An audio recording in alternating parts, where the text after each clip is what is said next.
Hi, welcome to the new spring update.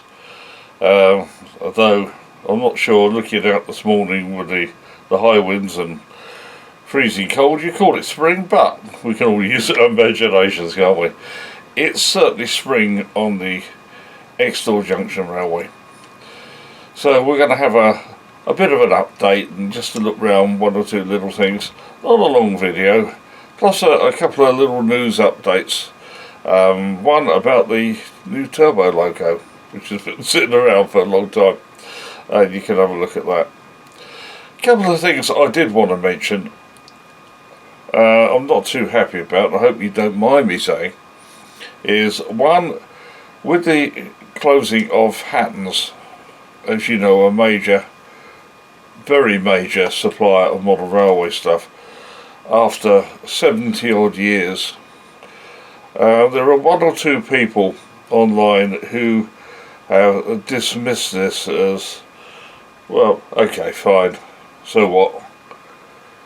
But, you know, if that is your attitude, please remember that, I mean, I've had one or two things that have gone wrong with them. I think we all have. But I think we should remember that it's not only 70 years, that's quite a large workforce who will be put out of work. And their families are now going to be in for quite a rough time, you know. And it's sad. It really is sad. I mean, I know the smaller shops will probably pick up with it. But, you know, it's just something else we didn't need, just after Christmas as well. The other thing, we went shopping in the Hornby shop at the former factory in Westwood the other day. And my son bought a Scalextric item, and I was looking for a DCC chip.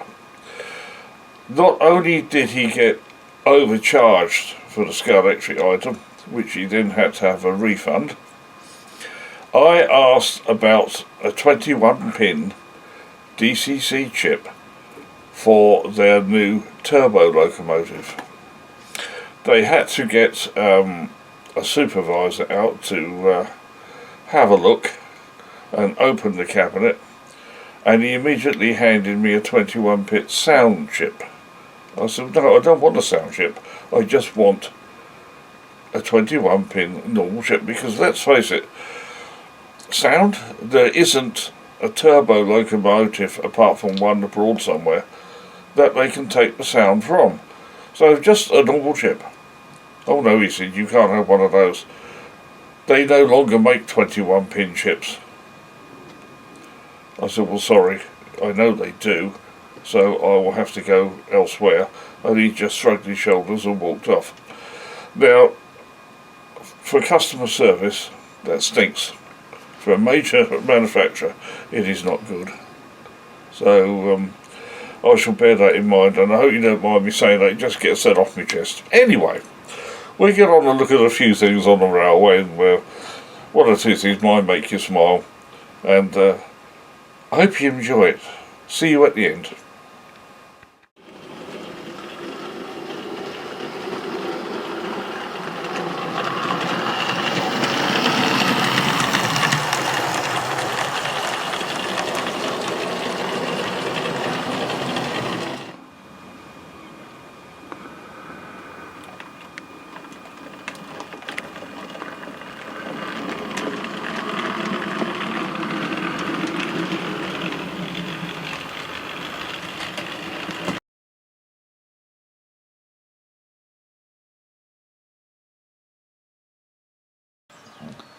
Hi, well, we're finally getting round to chipping the new LMS Turbo,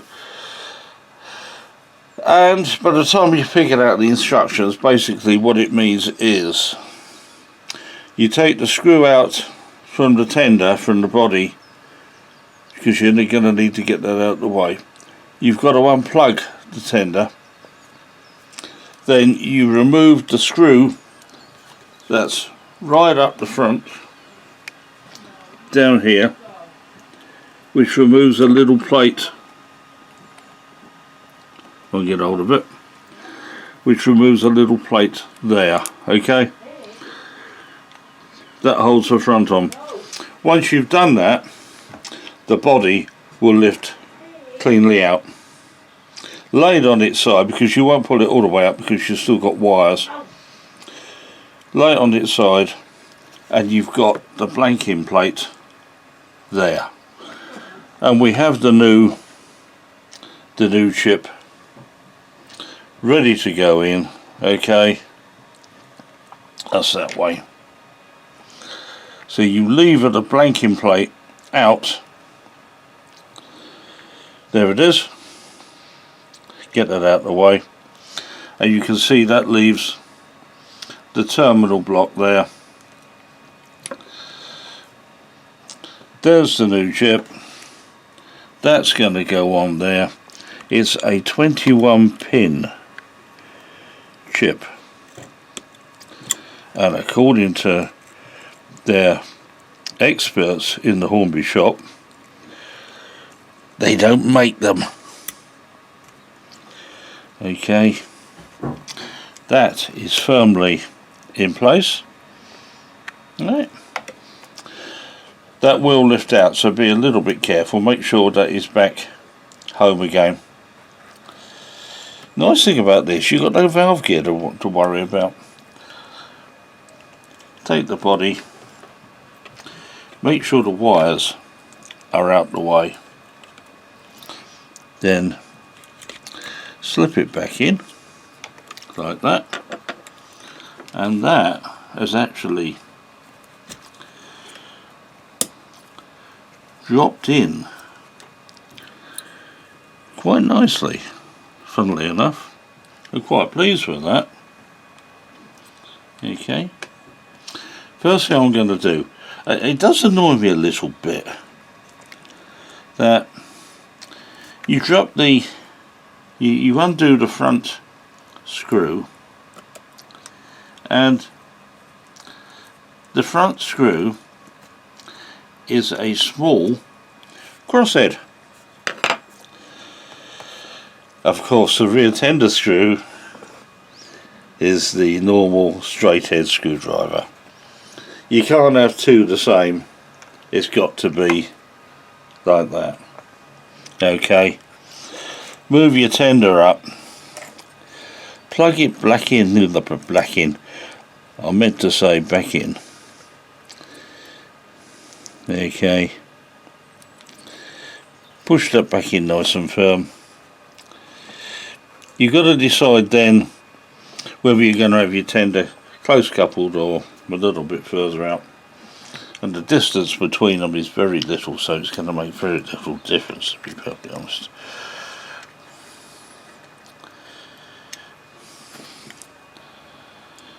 Why they can't have the new way of coupling tender and engine together like some of the other makes are doing now, where you just push them together, God knows.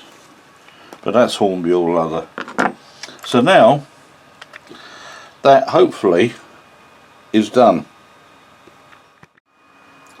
Okay, the loco is now sitting on our program track, and we're going to try and program the engine with the engine's number, which is 6202.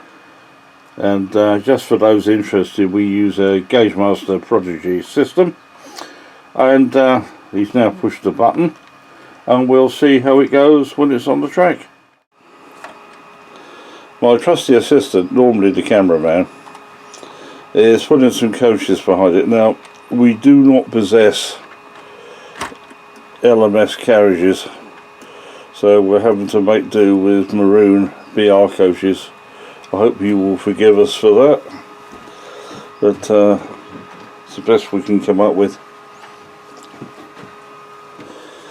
Many years ago, there used to be a chap here in the town by the name of Frank Ballard. Now, Frank Ballard was a bit of a wheeler dealer, but the one thing he loved was buying and selling model railway stuff, and you'd go round his house in Donald Road, and top of the stairs he'd have a tiny room, but he'd have benches and shelves full of engines, and massive engines and carriages, and he'd take stuff in and he'd give you a price for it, and then you could buy stuff or just buy stuff.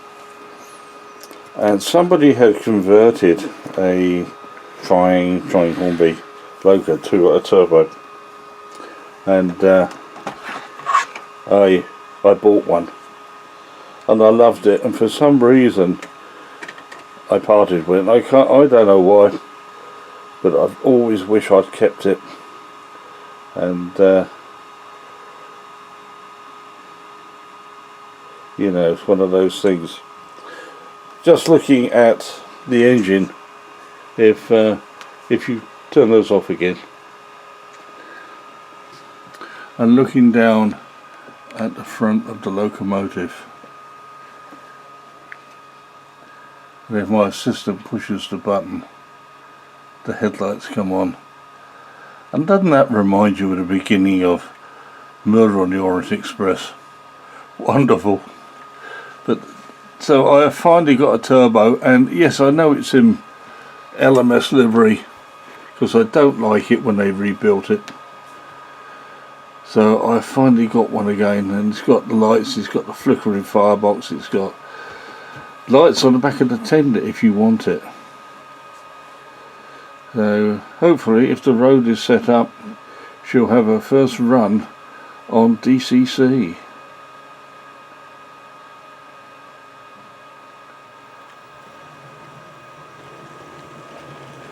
I tell you what, that's beautiful and smooth.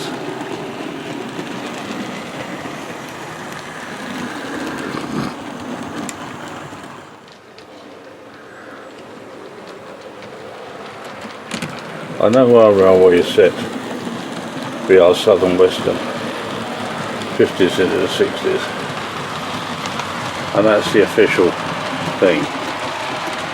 But I'll tell you what, at the end of the day, and I know a lot of people agree with me, it's our railway and we'll run what we want.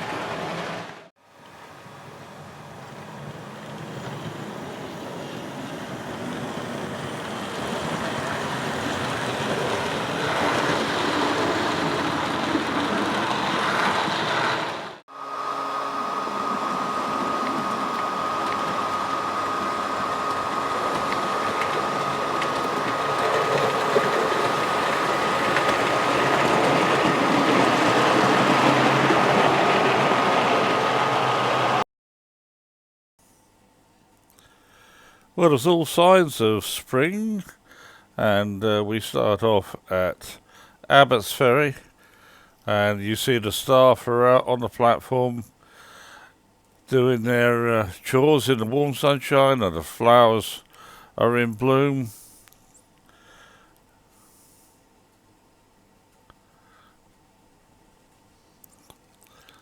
And round the front of the station, they're even out cleaning the windows.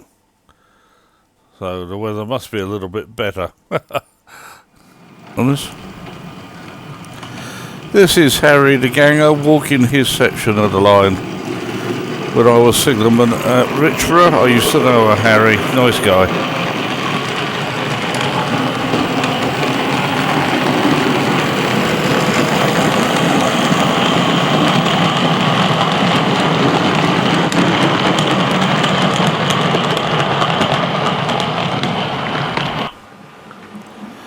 And the train spotters are out early.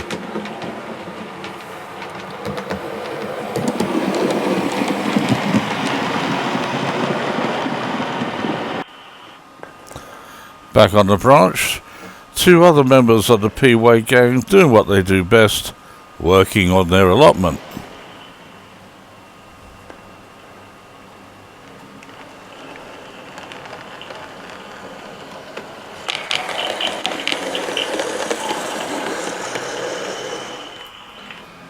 Well, I hope you enjoyed that.